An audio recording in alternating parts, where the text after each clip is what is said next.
Yuk kita tegakkan 5 tertib.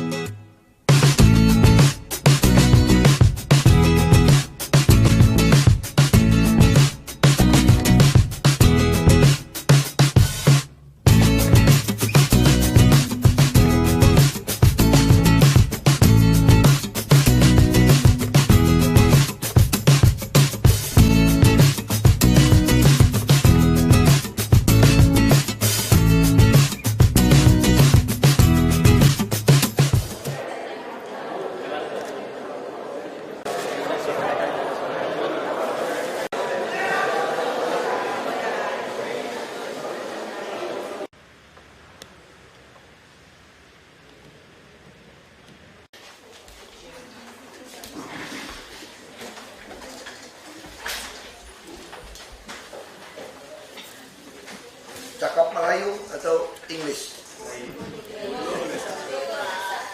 Ya, selamat datang di Balai Kota. Ya, bisa bahasa Indonesia semua kan? Ya.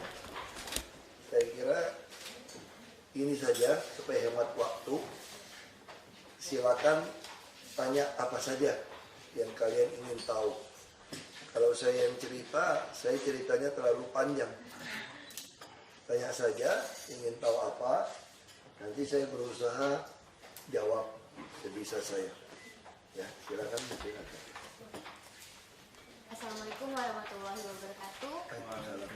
Selamat sore semuanya teman-teman dan Bapak Gubernur serta staf karyawan semua yang ada di sini. Pertama-tama saya perwakilan dari Universitas Pancasila bersama teman saya University of Malaya. Sini mengucapkan terima kasih banyak ya Bapak sudah diberi kesempatan waktunya untuk bisa bergabung di sini bersama Bapak. Oke, langsung aja. Di sini kita memiliki teman-teman yang udah ready, udah siap pertanyaannya. Pertanyaan pertama bisa dimulai langsung dari Nabil dari Universitas Malaysia. Dipersilakan. Berapa orang dari Malaysia? Assalamualaikum warahmatullahi wabarakatuh. Waalaikumsalam.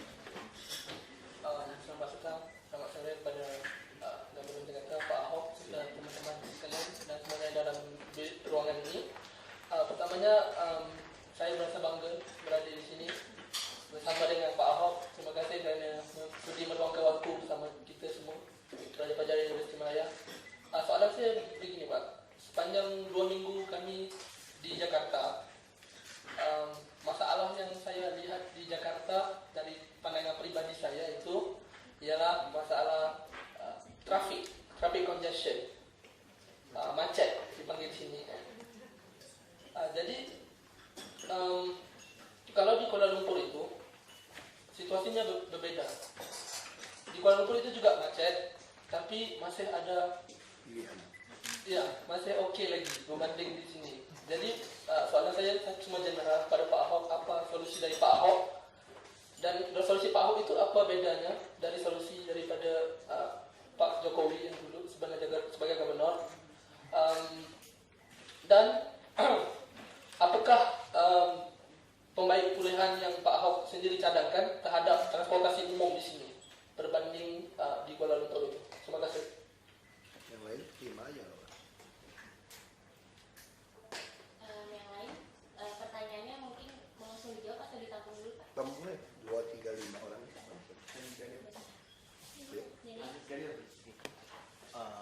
Pak Ahok, Assalamualaikum. Saya Daniel dari Universiti Malaya. Jadi sepanjang saya berada di sini, kalau kita lihat persepsi di media sangat keras sekali ya untuk mengkritik pemerintahannya. Jadi saya punya soalan mungkin agak konseptual. Bagaimana untuk menangani pembangunan jika fokus pemerintah adalah lebih untuk menangani persepsi terhadap pemerintahan itu sendiri. Kerana kita lihat secara relatifnya kebebasan bersuara di Indonesia adalah lebih luas dan lebih menyeluruh kalau dibandingkan di Malaysia secara jujurnya. Dan kita lihat kritikan itu amat terarah kepada pemerintahan. Dan bagaimana fokus itu? Adakah pemerintahan memberikan lebih banyak fokus untuk menangani persepsi supaya dilihat sebagai pemerintahan yang bagus dan kurang melihat kepada pembangunan secara fizikal dan infrastruktur? Terima kasih. Yang lain? Kapan tetapkan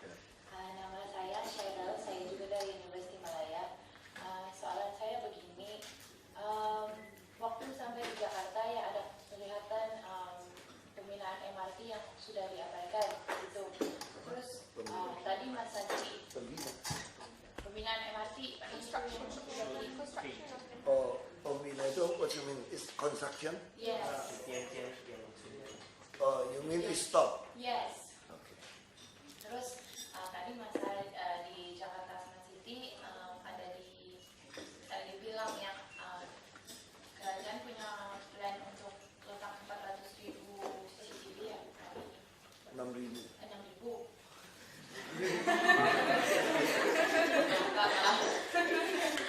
Terus soalan saya kayak gini, kalau punya uangnya kan untuk diinstalkan CCTV ini, kenapa nggak ada usaha lain untuk meneruskan construction MRT ini bagi membantu masalah macet di Jakarta?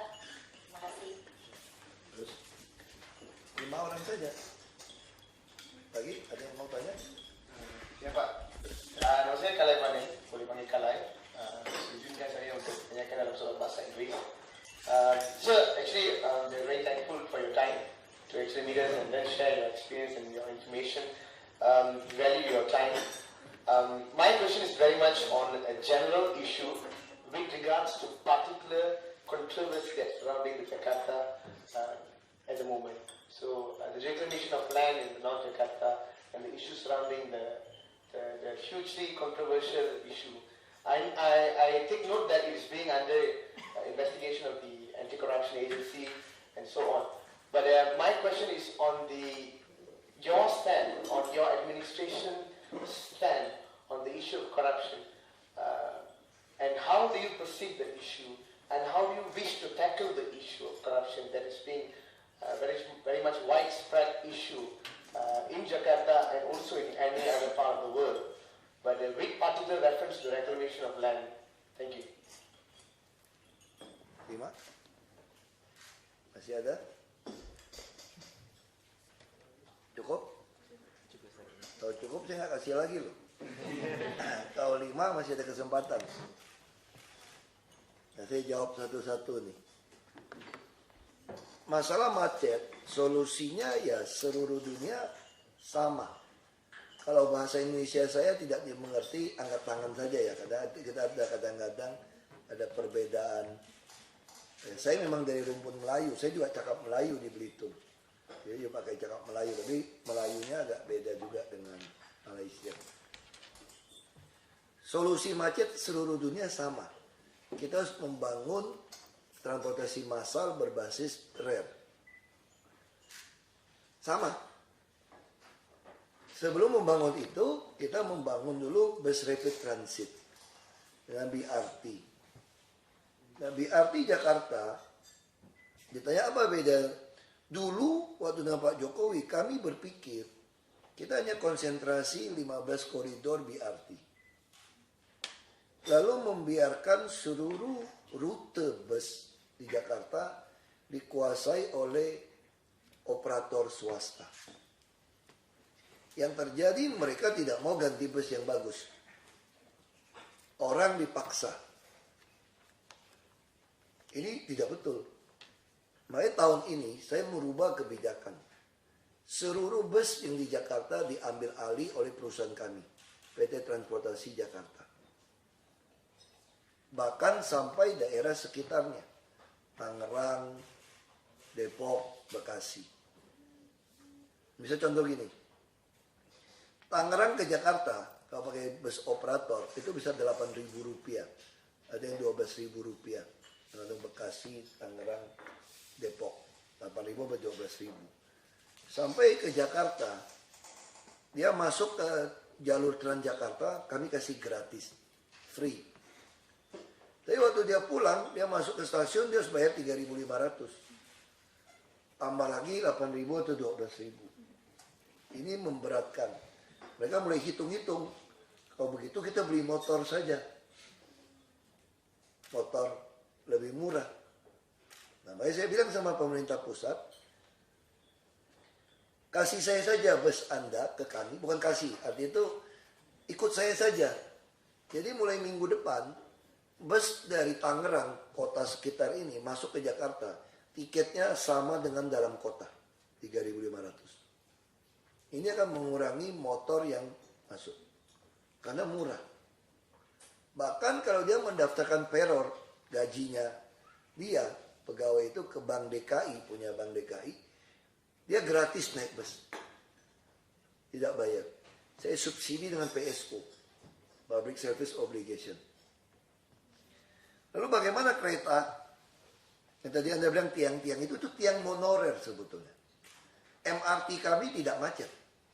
MRT kami under construction.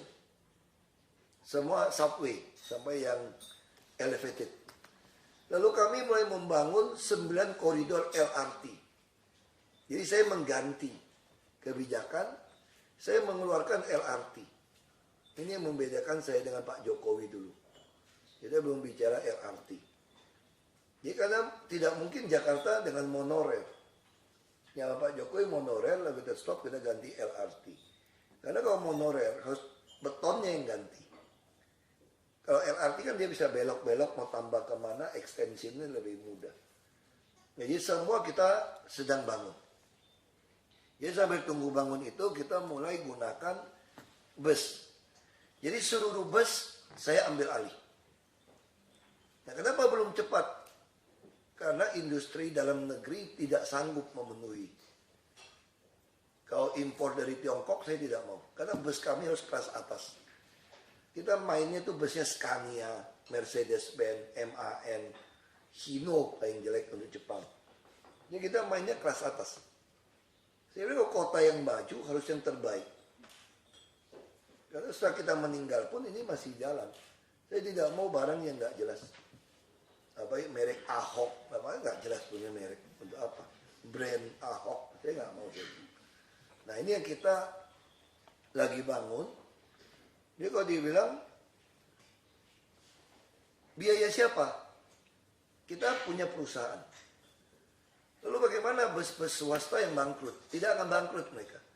Karena sopirnya mereka, driver mereka tuh kita kasih 2 kali minimal dari basic salary. Sopir articulated bus itu 3,5 dari basic salary. Kita bayar gaji mahal. Di DKI kita bayar mahal. Asuransi kalau mereka kecelakaan meninggal, itu kalau pegawai biasa itu 48 kali basic salary. Kita semua kita insurance. Nah lalu bagaimana yang swasta? Kami minta dia ganti bus baru, kita bantu dia kredit, kami bayar rupiah per kilometer. Jadi bus ini tidak stop jemput penumpang karena bayar. Dia cukup kelilingnya terus. Baik kita lagi mau meluncurkan mirip-mirip kartu Malaysia, tawan. Tapi saya udah pelajarin kelebihan kekurangan kartu Malaysia. Kita dengan BI, kita Juni kembali luncurkan. Sehingga saya tahu mereka bisa pakai semua. Tapi agak mirip-mirip lah dengan Malaysia. Kita ingin sampai beli bahan pokok pun kita bisa tahu siapa dia. Karena kita sudah ada scholarship untuk pelajar dari kartu ini. Nah itu model-model kita lakukan.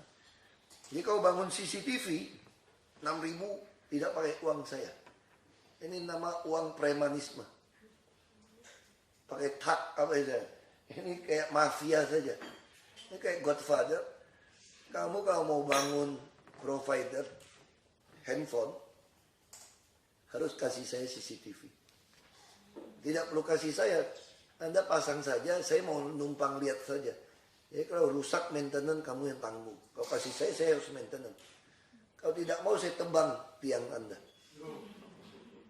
Saya tebang.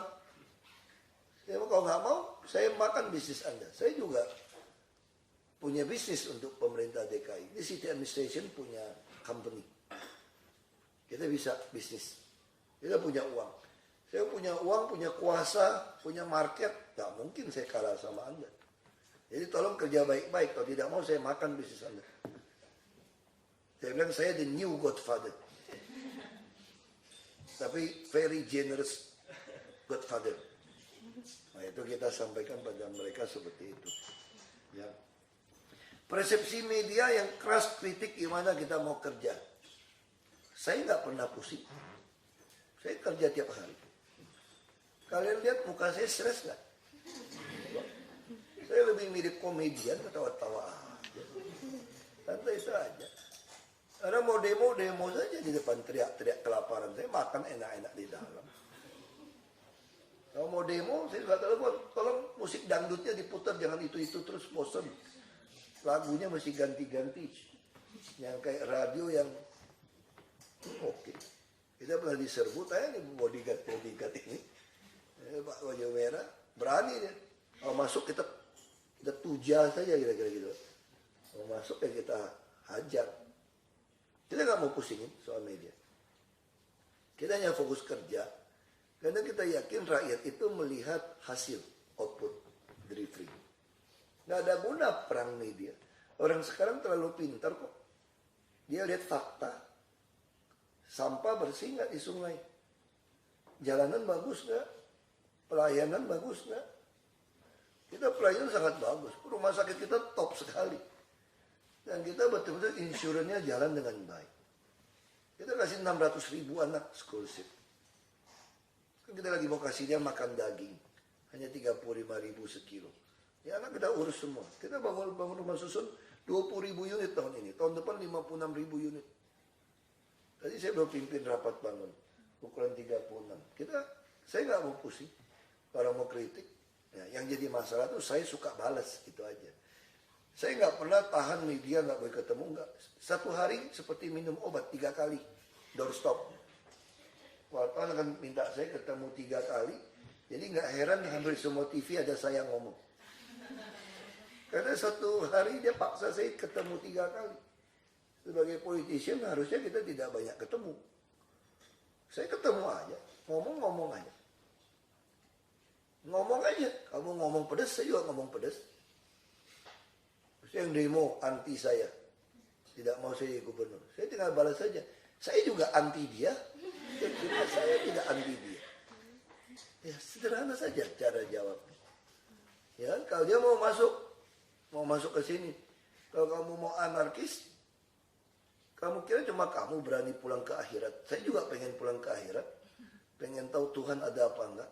Sama. Kamu masuk aja, kita bakar hidup-hidup kamu. Kamu masuk ke sini, kamu repot, senjata kita lebih lengkap. Kamu juga nggak tahu posisi ruangan kita.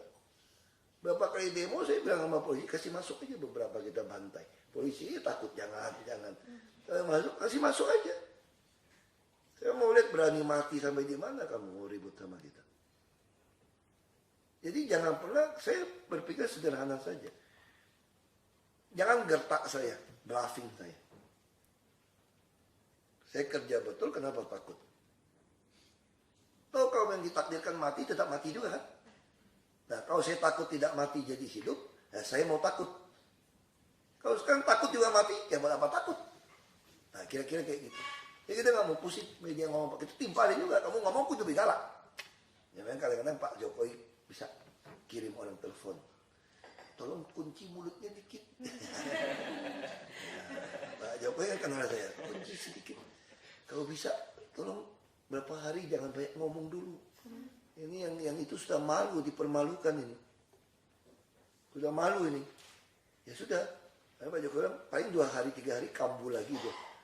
Ya udah, nggak apa-apa. Ini yang kita lakukan. Ya, jadi soal persepsi, saya nggak suka persepsi. Sama seperti ini saja, contoh yang Anda lihat itu Jakarta Smart City. Waktu saya membuat sistem ini, saya tidak pernah membuat round seperti itu sebetulnya. Saya hanya mau fungsi saja. Lurah, district head, sub district head mana yang rajin, yang respon, saya kontrol di komputer saya nggak perlu ada showroom seperti itu. Tapi daerah lain bikin sedikit, wah, sepertinya hebat. Terus ngaku yang paling hebat mereka, Jakarta paling payah. Sebenarnya Jakarta #1 ini sebetulnya. Seluruh Indonesia. Sampai Singapura datang untuk lihat. Dia tanya, teknologi gampang dia bisa beli. Yang kita mau belajar itu bagaimana Anda bisa menggerakkan orang untuk berpartisipasi. Dan bagaimana bisa membuat orang respon.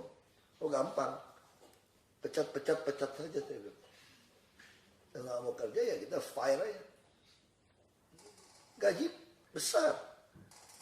PNS, pegawai negeri, terendah gajinya, dia bisa capai kira-kira sekarang bisa 1.300 Sing dolar, 13 juta kira-kira. Betul lah, yang paling rendah.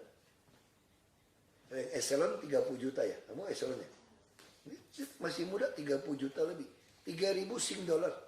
Wah, we are very well paid in this city administration. We provide 1.8 billion Sing dollar yearly. 1.8 billion, 18,7 triliun rupiah. Serius. Kita siap sediakan 18,7 triliun rupiah satu tahun untuk bayar gaji. Dan untuk pegawai kebersihan semua kita sediakan lagi 5 triliun. Kita betul-betul well paid city administration. Kita punya gaji better than private sector. Tapi kalau macam-macam saya berhentikan. Kita berhentikan. Jadi nggak semua orang suka sama saya. Jadi hati-hati ngaduk kopi apa ada sianida atau apa, saya tidak tahu. Ya, saya tidak tahu. Kita tidak tahu itu nanti lah. Ini jangka saja. Jadi pertanyaannya bagaimana kita menghadapi soal kasus isu korupsi segala macam. Saya percaya satu hal, kalau Anda mau menghapus korupsi adalah transparansi. Kalau Anda transparan, Anda akan menggunakan data yang betul. Dan tidak boleh ada transaksi tunai. Jadi di City Administration Jakarta ini, tidak boleh menarik 1 rupiah pun. Semua harus transfer. Dan semua budget itu open. Kami ada the biggest open data. Dan open data kami bisa dipakai langsung untuk membuat aplikasi. Makanya di atas lantai 3 ada 40 lebih anak yang membuat aplikasi. Saya pesan, saya maunya ini, maunya ini, maunya ini. Makanya smart city kami itu betul-betul tailor made. Saya ingin tahu PKL ada di mana. Saya ingin tahu ini pegawai ada di mana. Saya ingin tahu alat berat kerja berapa jam, ada di mana. Sisa minyak fuelnya berapa. Saya suruh bikin. Saya mau seperti ini, mau seperti ini. Makanya smart city kami itu tailor made. Saya pengen tahu pegawai ada di mana. Dengan Android saya mau tahu dia ada di mana. Bohong apa enggak dia kerja. Nah, jadi kita membuat, nggak perlu, tapi karena ada Pak Jokowi, banyak orang kalau tidak ada itu tidak tahu. Hanya kami bikin. Ya supaya membuat impress Anda saja sebetulnya. Itu untuk fungsi ya, untuk orang belajar saja, orang datang. Belajar. Lalu bagaimana untuk atasi korupsi? Semua pejabat harus melaporkan harta kekayaannya. LHKPN Eselon 4. Lalu kita lagi berusaha mau taruh. Ini LHKPN. Dia transaksi semua terang benderang. Tidak boleh cash.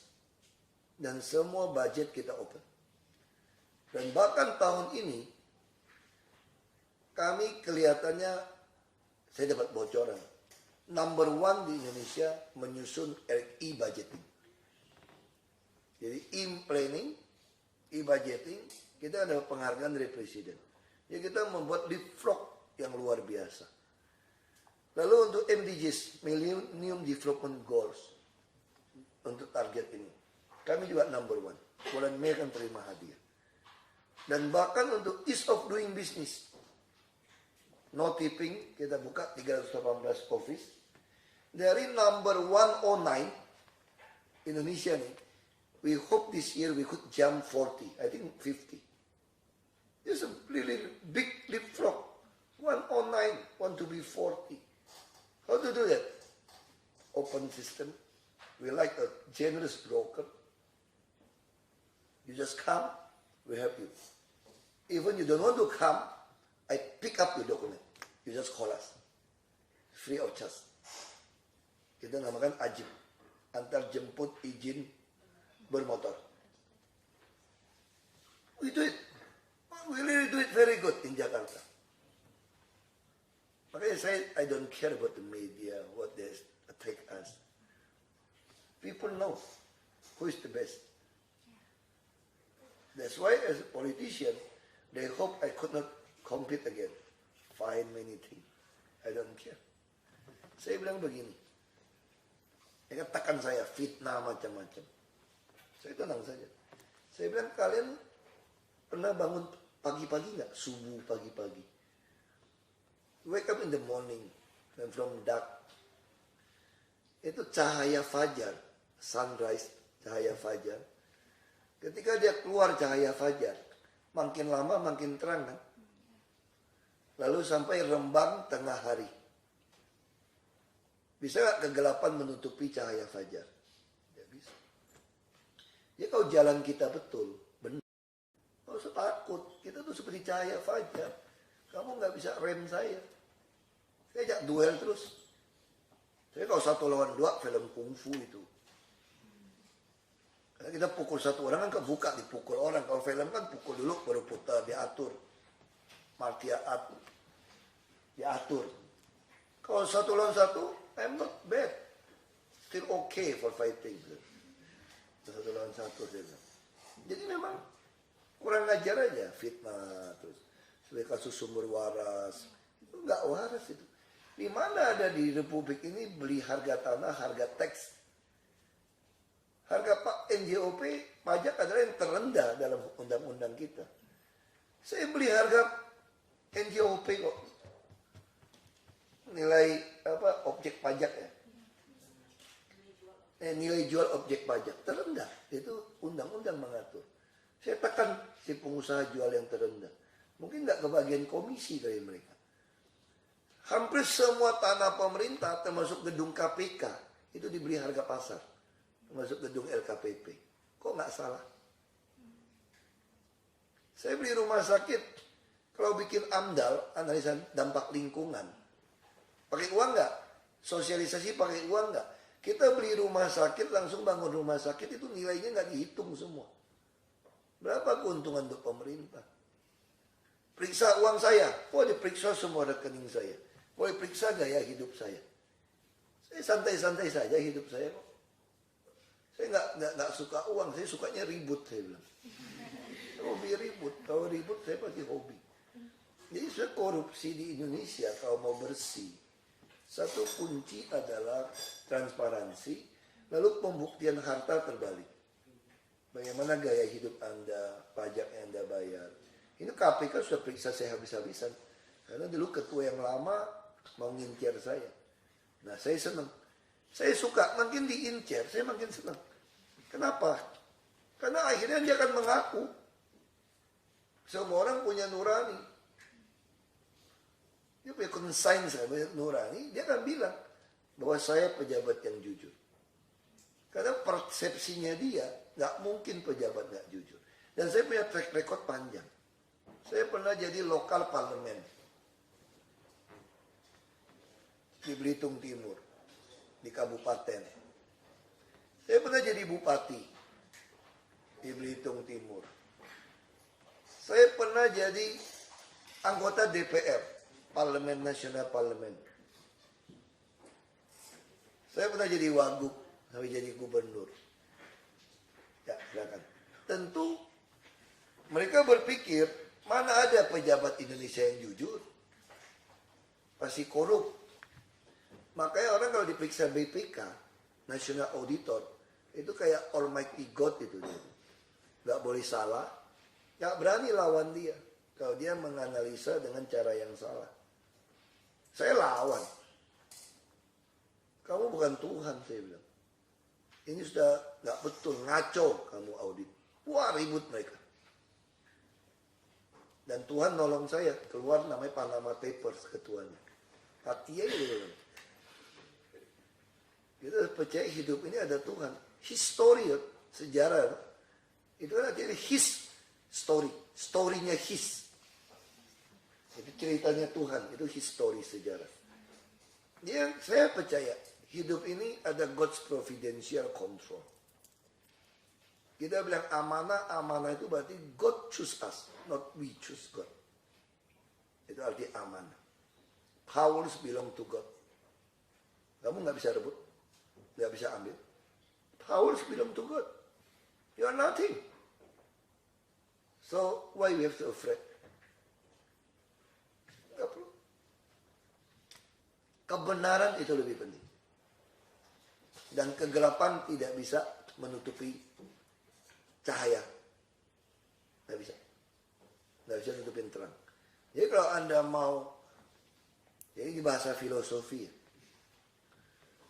kalau Anda punya terang benderang, transparan, maka Anda bisa menyanyikan truth. Semua orang bisa dapat data.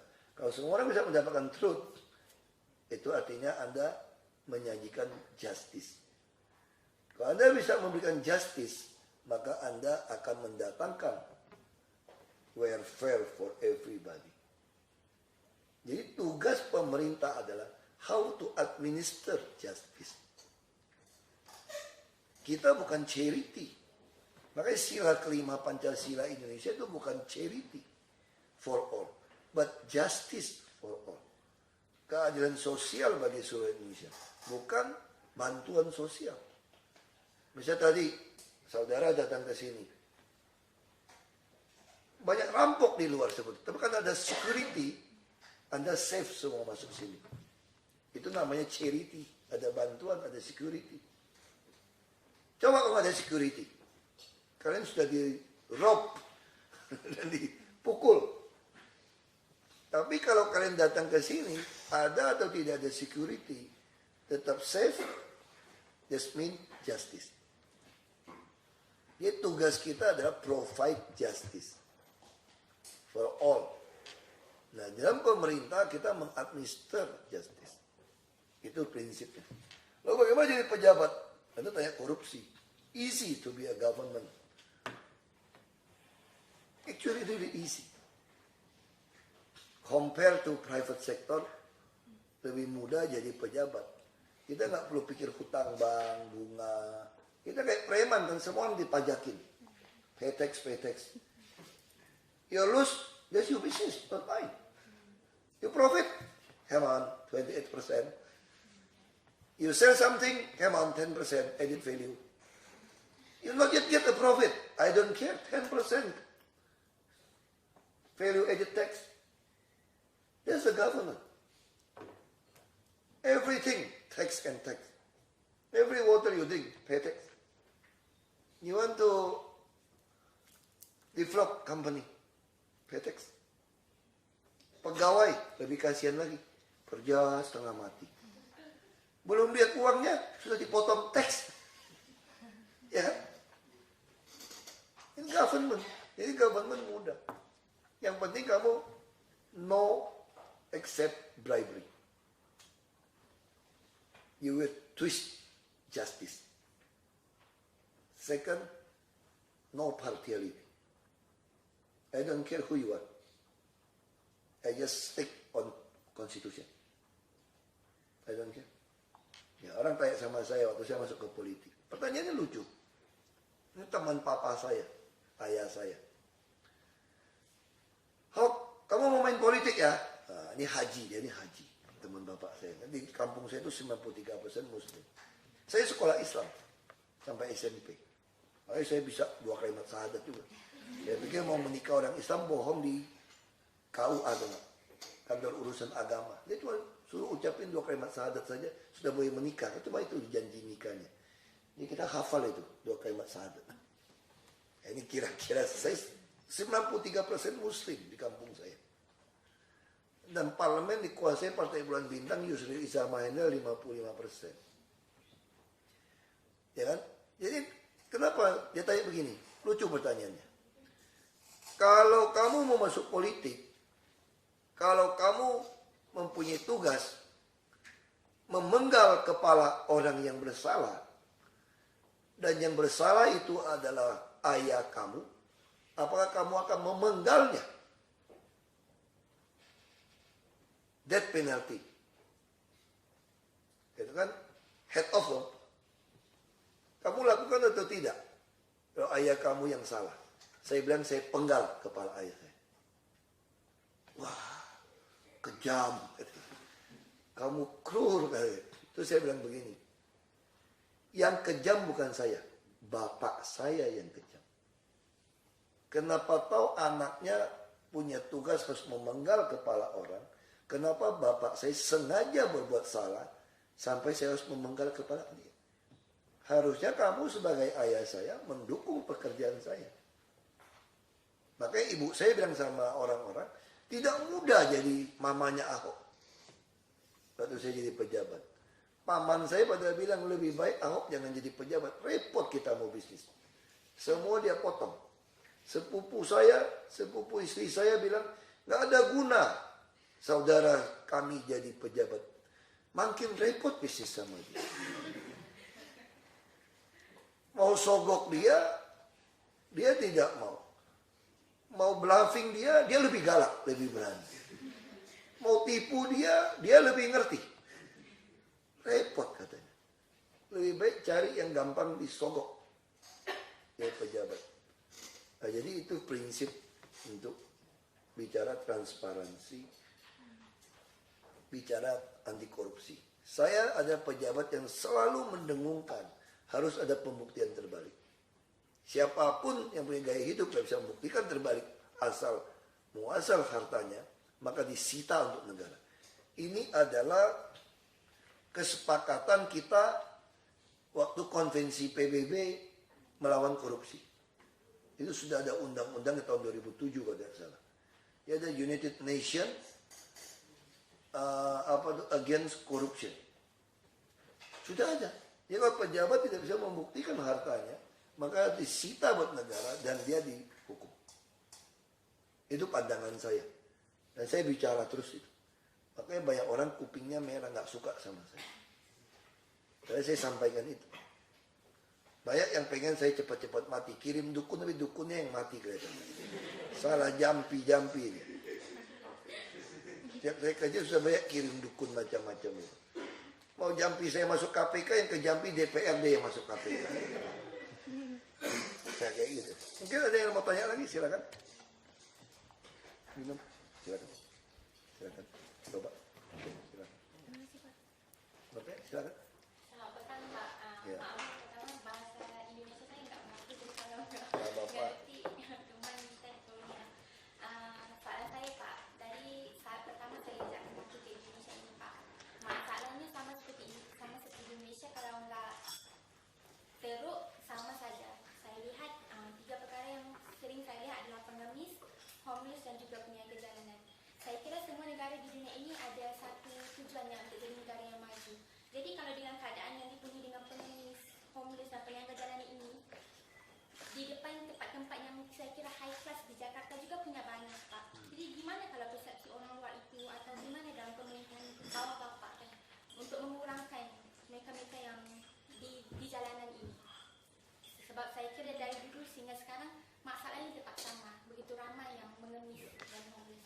Jadi di bawah pemerintahan Bapak memang ada cara untuk mengurangkan jalanan ini. Yang lain? Ada lagi? Yang lain? Selamat sore, Pak. Tidak bayar bertanya. Saya mau nanya, under your tenure and as well as in Pak Joko, especially there has been like plans to actually improve or to make Jakarta a better or more step forward city. So I would like to know what is your vision in for Jakarta for the next few years under your tenure, and how do you see Jakarta as a new city with all the plans that I know that especially has been going on, for example the MRT and all the plans that you have mentioned just now. So what is your vision? Yang lain? Mungkin saya Oh. dan ini juga, Pak, mungkin ini pertanyaan terakhir dari kami juga, menanggapi masalah konvensional dan online transportation yang kemarin itu kan, Bapak sempat saya baca di media itu kalau misalnya online transportasi itu bisa diajak untuk bekerja sama dengan konvensional itu.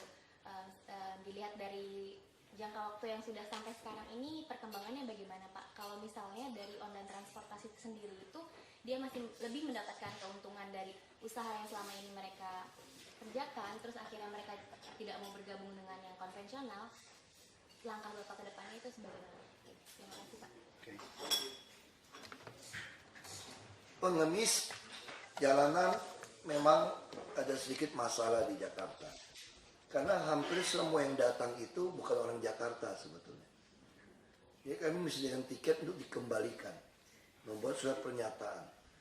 Kita sudah tangkap banyak, itu dari daerah surrounding area. Lalu masih nggak cukup. Jadi kalau dilihat di panti-panti sosial kami, itu lebih dari setengah termasuk orang gila itu semua orang pinggiran. Semua orang dari luar. Kami tampung. Nah sekarang nggak cukup tampung mereka.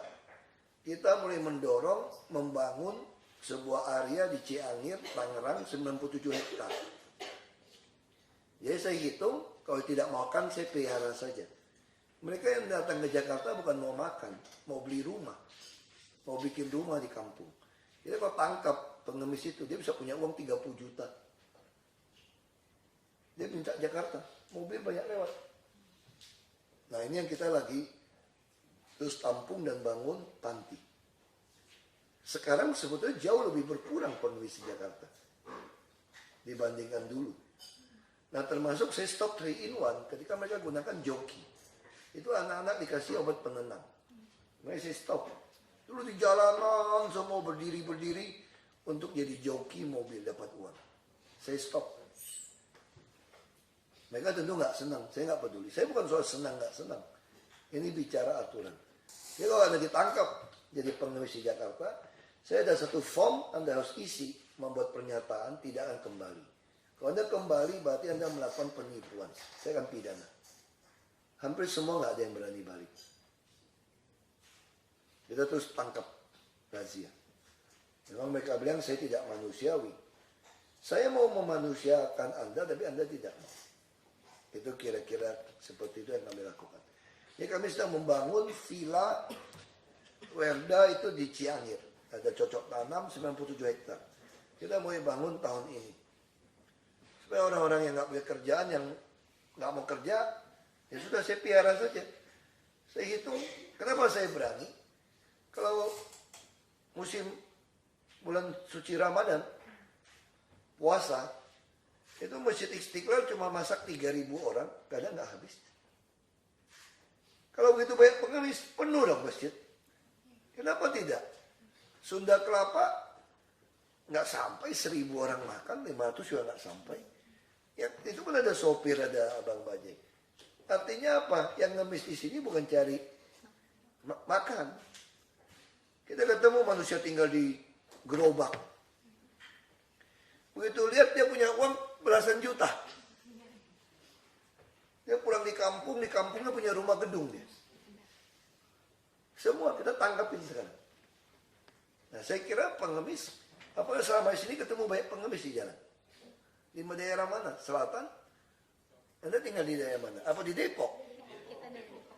Depok. Kalau Depok sorry. Oh ya serius. Kita harus bicara jujur. Depok, Bekasi, Tangerang sangat susah. Karena rumah sakit pun susah, baik ke kita. Jadi saya ngomong dia tersinggung. Depok Anda lihat saja, Depok tuh jorok sampah sungainya semua. Anda boleh lihat. Anda boleh bandingkan kok. Anda masuk Jakarta different. Jakarta total different. Boleh lihat. Kirim sampah, oke, saya ambil semua, saya urusin. Sungai-sungai kita lebih bersih sekarang. Kita kalau kesehatan bagus sekali, kita bisa urus. Itu. Nah. Pak, kalau di Jakarta itu yang sering kita lihat itu peniaga-peniaga di jalanan. Kalau di Malaysia itu Apa jalanan? peniaga-peniaga toko. Oh PKL, vendor street. Benar. Iya. Jadi kalau di Malaysia itu Pak, usaha kerajaan untuk mengurangkan toko-toko di jalanan itu karena nggak cantik dilihat dulu. Enggak, kita lakukan terus. Kita lakukan terus. Bahkan kita membangun banyak unit apartemen, dusun, semua itu bawahnya tempat jualan. Kita tentu nggak bisa bersihkan semua. Sekarang Anda lihat National Monument kami.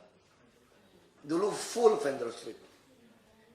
Clean, 80 hektar. Berdarah-darah, berantem. Kita bikin berdarah-darah. Saya mau Anda clean. Kita kasih Anda kerja. Nah, lalu beberapa misal contoh dekat masjid, kalau Anda mau ke bandara, dekat Emporium Mall, itu semua di jalan. Sekarang semua masuk ke dalam. Termasuk di Casablanca udah mulai masuk ke dalam. Tentu kita butuh waktu membangun tempat. Tapi Jakarta relatif sudah mulai lebih baik. Tapi yang naik sepeda bagaimana? Di trotoar. Ini sedikit berdebat. Mulai Tamrin Sudirman mulai nggak jualan. Boleh. Saya mau lebarkan trotoar sampai 10 meter. Kita lagi dorong. Jadi kita mau tempatkan mereka sesuai posisinya. Jadi vendor street kita dorong terus. Termasuk kota tua. Dulu Plaza Fatahila penuh pedagang. Hampir 1000. Sekarang clean. Kita dorong ke Tongkol. Ini lagi siapkan. Nah, apa udah sebagus Malaysia, Singapura? Belum. Karena kita baru mulai. Itu pun saya sudah dianggap melanggar HAM. Human rights. Saya bilang hak asasi manusia. HAM apa? Hamburger saya bilang. Kita bongkar banyak sekali tempat usaha termasuk di saluran-saluran air. Nah itu yang kita lakukan.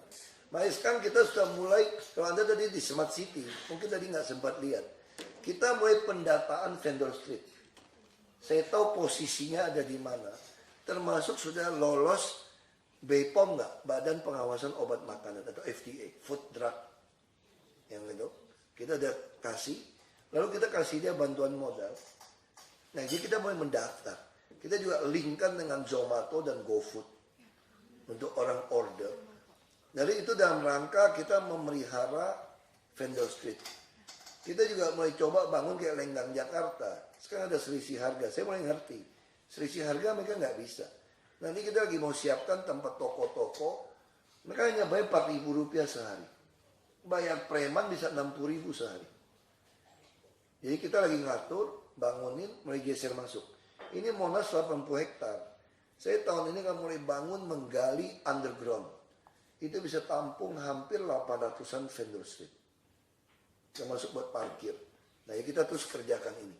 Termasuk desain terbaru kami untuk shelter bus itu 2 store. Jadi atasnya adalah untuk vendor street. Baru bawahnya untuk halte bus. Nah ini kita lagi udah dapat desainnya, kita lagi mau kerjain. Jadi kita mau push vendor street termasuk jembatan penyeberangan orang, bridge, sky bridge. Itu terlalu kecil. Kita pengen bikinnya jembatan penyeberangan multifunction. Supaya apa? Bisa untuk vendor street. Mereka hanya 4.000 bayar satu hari.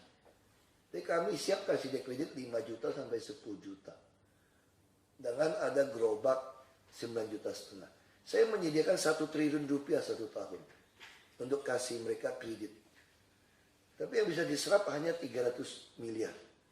Kenapa? Karena mereka tidak jujur. 4.000 pun tidak bayar. Jadi kalau tidak jujur saya tidak kasih.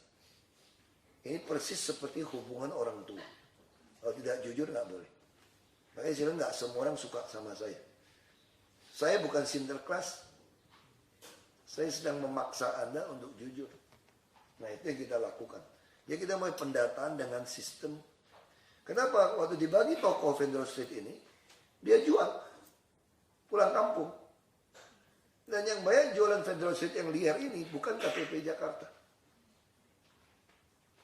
Saya pun baik hati. Mau jadi KTP Jakarta, saya kasih jadi penduduk Jakarta. Asal ada usaha. Saya adalah gubernur pertama yang tidak pernah bicara kepada orang, Jakarta kota tertutup. Jadi kalau mudik, lebaran, mau pulang kampung, pasti waktu pelepasan bus, gubernur mau bicara begini dalam pidato speech. Bapak Ibu, kita doakan supaya selamat sampai tempat tujuan. Selamat Hari Raya Idul Fitri. Mohon maaf lahir batin. Dan mohon jangan membawa saudara sanak famili kembali setelah lebaran usai. Ya, begitu. Itu pidato umum. Teks. Kalau saya pidato bagaimana? Oh beda. Bapak-bapak, ibu-ibu, silakan bawa sanak famili keluarga datang ke Jakarta. Bawa saja yang banyak. Asal bawa uang. Boleh beli hotel, beli apartemen. Kalau mau jadi pembantu, Tidak apa-apa, karena pembantu terserap semua. Jadi asisten rumah tangga.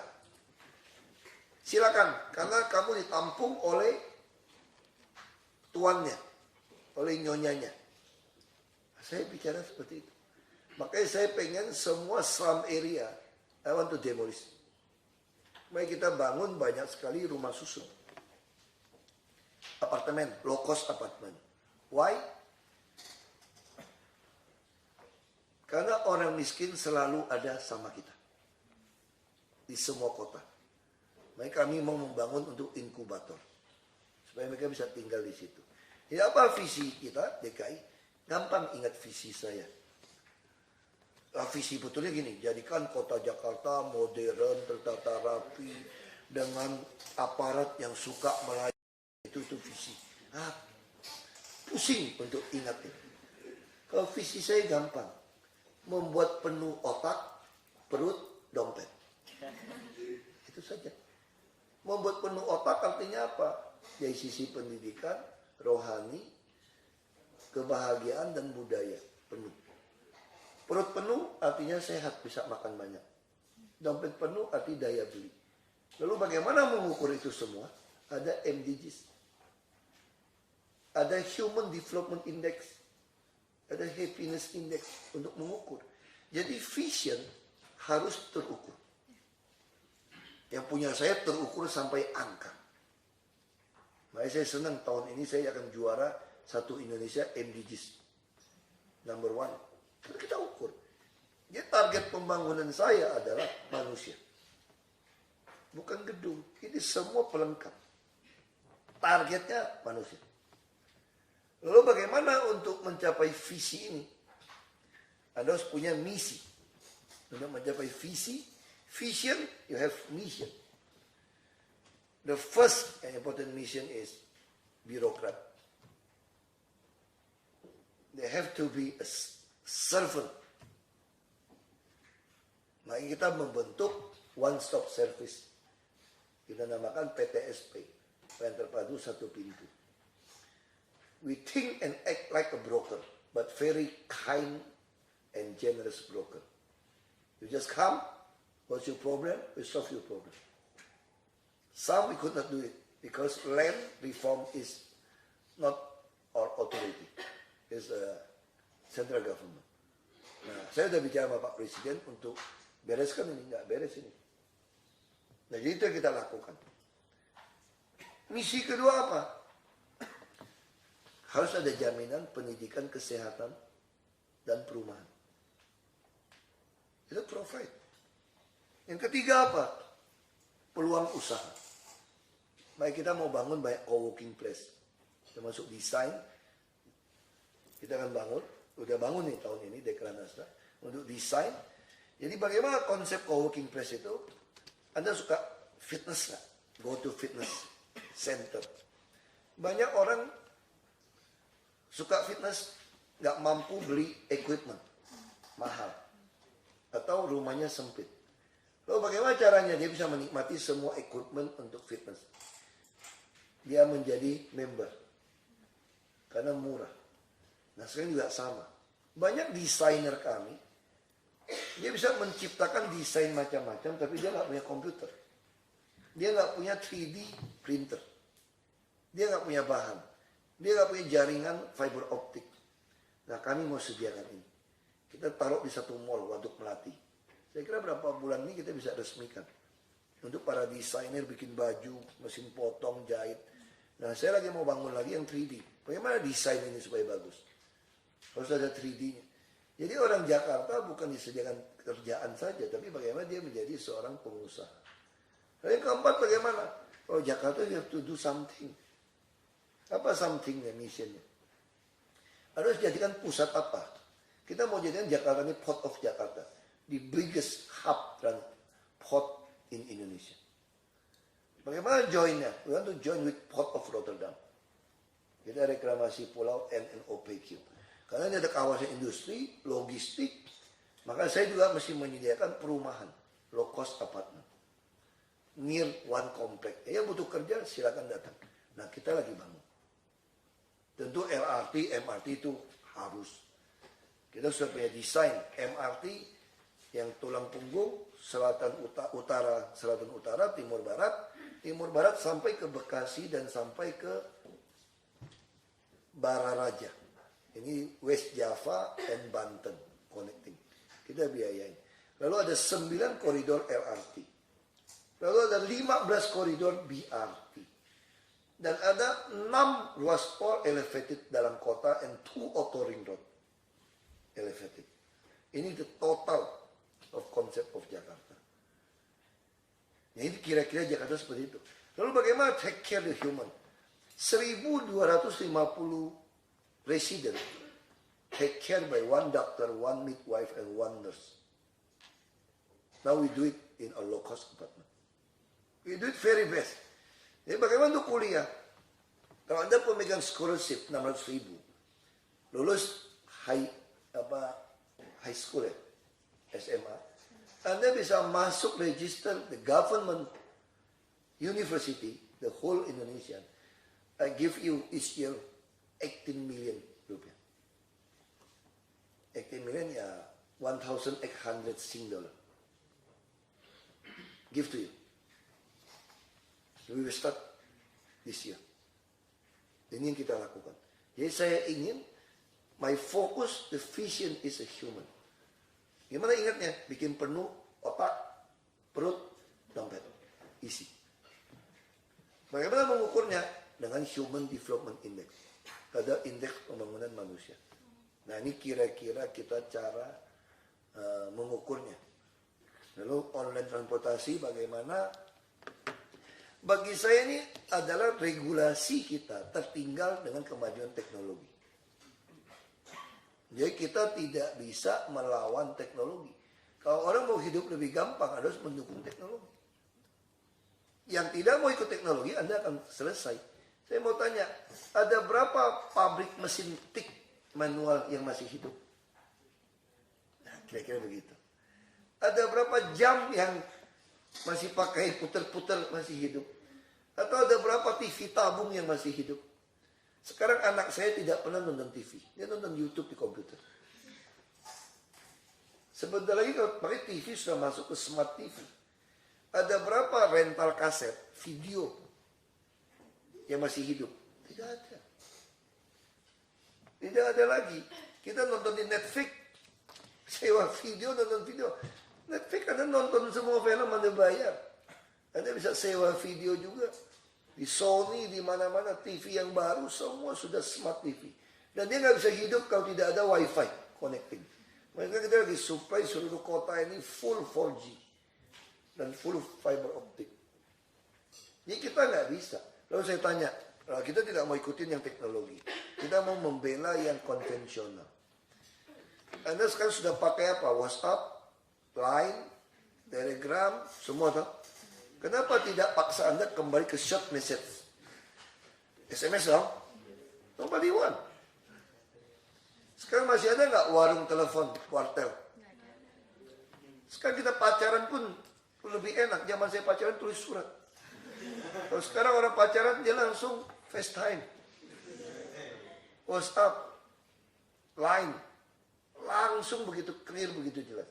Semua saudara keluar negeri kita bicara sama-sama. Ibu saya 70 tahun pun harus belajar pakai WhatsApp. Dia ngerti itu pakai WhatsApp. Wah, telepon WhatsApp nggak usah bayar katanya. Enak ini katanya. Jadi kira-kira itulah. Saya mendukung teknologi. Yang tidak ikut teknologi harus ikut lebih canggih lagi.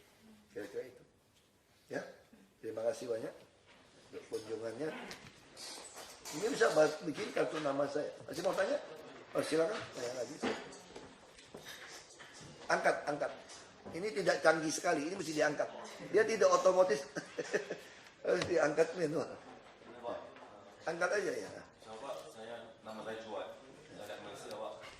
Dan saya mau tanya salah satu kebijakan polisi Bapak itu e-budgeting ya. Gimana itu, Pak? Itu yang pertama ya, Pak. Yang kedua tuh Kena saya ngomong yang paling terakhir ya, maksudnya kan saya mau ngasih kesempatan ini buat ngomong ke Bapak, saya fans sama Bapak ya. Tidak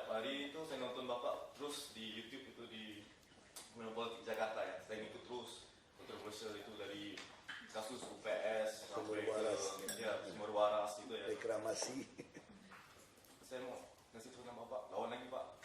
Bagus Pak. Copot lagi Pak. Sikat lagi. Saya doain teman Ahok bisa mengumpul KTP sampai ya 1 juta ya.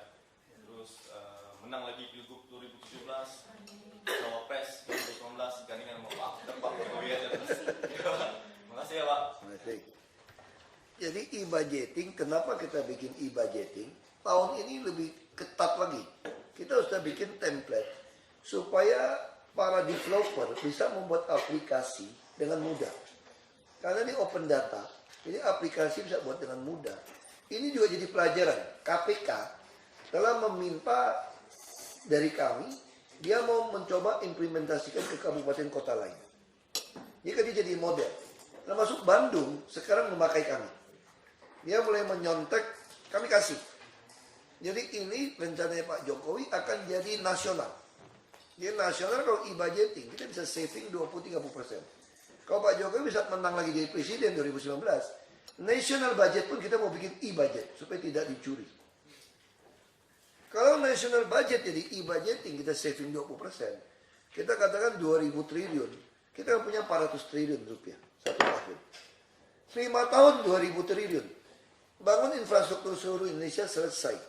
Yang hanya 1.800 triliun. Indonesia 5 tahun 10 tahun akan datang minjemin uang ke negara lain.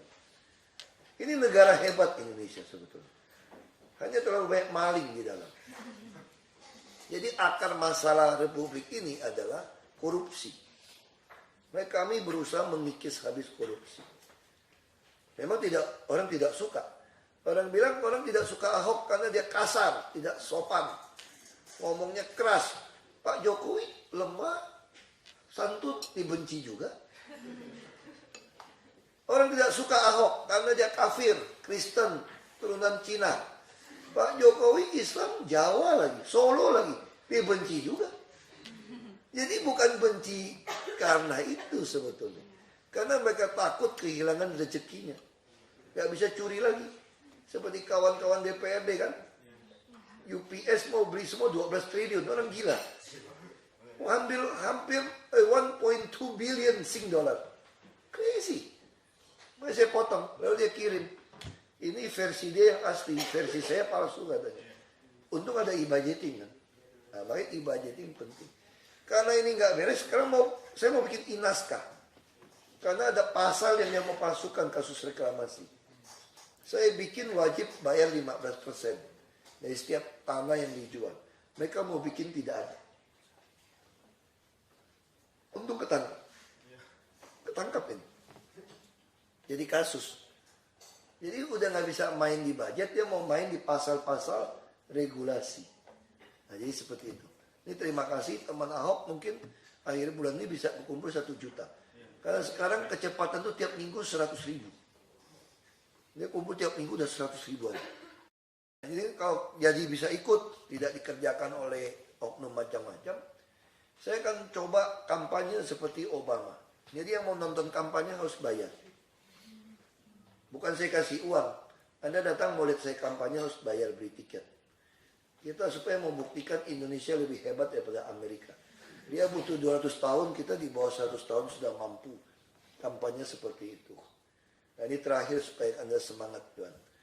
Saya pernah diundang ke Amerika waktu konvensi Obama. Tahun 2008. 3 minggu. Lalu ketemu senator. Dia bilang begini sama saya. Apa Indonesia harus belajar demokrasi sama kami, Amerika. Anda negara tidak mengerti demokrasi. Terus saya jawab begini sama senatornya. Saya mau tanya, Mister, kira-kira gitu. Kalau Obama itu Islam, Muslim, apakah kalian pilih dia? Oh tidak. Karena Republikan kan agak ortodok Kristen. Oh tidak. Kalian saja Indonesia mau pilih Obama yang seperti itu. Terus saya bilang, kalau begitu Anda harus belajar sama kampung saya. Belitung Timur. Kabupaten Belitung Timur. 93% Muslim. Partai Bulan Bintang Muslim sama P3 Muslim. Kuasai 55% fraksi. pilih Ahok Kristen Chinese descendant jadi bupati pertama. Jadi kamu Amerika harus belajar di kampung saya. Bukan saya belajar di Amerika. Kalian orang Amerika masih nggak ngerti demokrasi. Orang Islam di kampung saya lebih mengerti. Nah, saya mau buktikan di Jakarta 50%. Terus dia bilang begini. Kalian punya social security tidak? Kalau kami, semua kita tanggung. Oh, apa? Saya mau bikin, saya bilang. Saya lagi mau bikin. Karena waktu itu kan 2008. Belum bikin, saya belum masuk nasional parlemen. Saya ada cita-cita masuk nasional parlemen, saya mau keluarkan BPJS. Supaya semua orang punya social security. Berapa kamu maunya? Ya nggak usah banyak-banyak untuk orang pensiun, retire. 150.000 cukup. Ya, $15. Lalu Amerika 10.000. Apa? Kami orang Amerika, tukang cuci piring pun dapat $3.000. Sopir truk $5.000. Buat bisa makan apa? Hanya $15 satu bulan. Saya bilang begini. Kamu $3.000 orang miskin kan? Kalau kami di kampung, penduduk kami punya $100 saja, $150 gajinya sebulan, sudah kredit motor, beli motor. Karena kami biaya hidup lebih murah. Anda lebih mahal. Lalu dia nggak mau kalah. Kamu punya 911 tidak? Saya gituin 119 ini. Tapi belum canggih. Kita ada 112, 119 ini. Tapi nggak dapat 119. Kita mau 112 karena emergency call handphone di Indonesia itu 112. Kalau 911 10 menit ada emergency. Kalau kami tidak sampai, sue kami. Itu hebat negara kami. Wah, saya kalah. Saya nggak bisa ngomong. Tapi saya nggak mau kalah juga. Saya tunjuk dia, kasih lihat. Lihat tuh burung Garuda kami. Ini mirip-mirip dengan burung elang kamu. Eagle Amerika loh. Sama-sama, lihat ke sebelah kanan kepalanya. Saya bilang. Kamu tahu nggak? Apa yang bedakan burung elang kamu dengan burung elang kami? Burung elang kami lebih gentleman. Burung elang kamu tidak gentleman. Dia agak marah sama saya. Kamu lihat baik-baik. Itu pita. Tab bawah. Bhinneka Tunggal Ika. Ini bahasa Jawa kuno. Bhinneka Tunggal Ika. Bahasa dasarnya bahasa Sanskrit. Diversity in unity. Dan punya kamu sama, ada pita itu. Kamu bahasa Latin. I pluribus unum. Elangnya Amerika ada. Tapi tahu nggak beda di mana? Punya kami pegang loh. Yang punya Anda gigit dengan paru. Pik, burung elang. Kamu gigit pitanya itu. Artinya apa? Kalau burung elang kamu lapar, kamu lepas itu pita. Mau makan loh. Makanya kamu Amerika itu pragmatis. Lihat keuntungan mana. Pita bisa dibuang-buang. Bhinneka Tunggal Ika bisa dibuang-buang. Jadi kalau bangsa kami, nggak boleh buang. Harus dipegang. Karena kami ribuan suku, etnis, bahasa. Indonesia bisa pecah. Kalau pita Bhinneka Tunggal Ika dibuang. Ini diletakkan dasar ini. Kalau buang, bingung itu burung. Pegangan aja, jatuh dia. Nggak ada pegangan. Nggak ada something to hold. Jadi artinya apa? Kami lebih gentleman daripada Anda. Kalau Anda masih pragmatis. Kalau kami firm. Bhinneka Tunggal Ika is the foundation of this House of Pancasila. Kita punya 4 fondasi. Pancasila, UUD 45, NKRI, Negara Kesatuan, dan Bhinneka Tunggal Ika. Jadi kami sedang membangun tembok dan rumah Pancasila. This the founding father dream. Kalau kamu bisa fondasi Bhinneka Tunggal Ika bisa gantikan. Jadi kalau kami Indonesia nggak bisa. Jadi kalau ada sekelompok orang lagi mengorek-ngorek fondasi, kurang ajar dia. Dia menghina darah dan nyawa pahlawan revolusi. Kita sedang membangun rumah Pancasila. Dan kamu percaya sama saya. Kita tidak akan kalah sama Amerika. Jadi burung elang kami diciptakan untuk menyaingi burung elang kamu. Cuma namanya Garuda Pancasila. Ini bahasa Sanskrit. Kita lihat, ya mungkin saja kita terinspirasi oleh burung elang Anda. Saya tidak tahu, tapi kami akan buktikan bahwa bangsa kami bisa membangun rumah ini. Asal pita Bhinneka Tunggal Ika tidak dibuang. Tidak seperti Anda yang taruh di paru burung.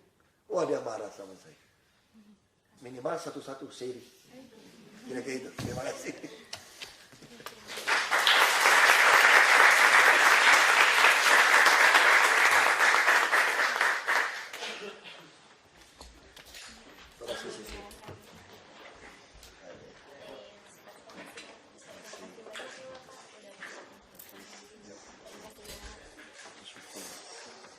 Ini kalau dulu naik bus ya, mungkin saya cerita is a joke. My sister is get this law faculty in University of Indonesia near Pancasila. So if we use the bus, the conductor is very naughty. When near the Pancasila, you know what he said? Who's fair? Who's fair? Yang gagal katanya. Yang gagal masuk UI katanya, sorry. Ini canda, tapi Pancasila itu is good. Dulu dibilang yang gagal. Itu stasiun Pancasila itu dibilang yang gagal. Ini kok nggak turun di UI, yang gagal turun di situ. Di sejak.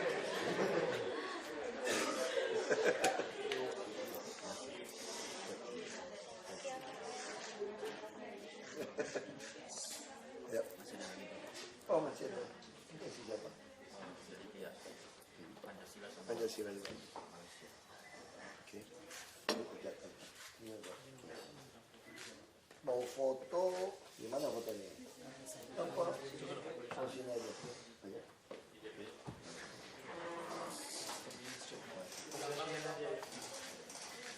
Ayo, taruh. Yuk. Di luar ya? Di ruang foto ya? Ya, di ruang foto. Balik. Di depan. Ya?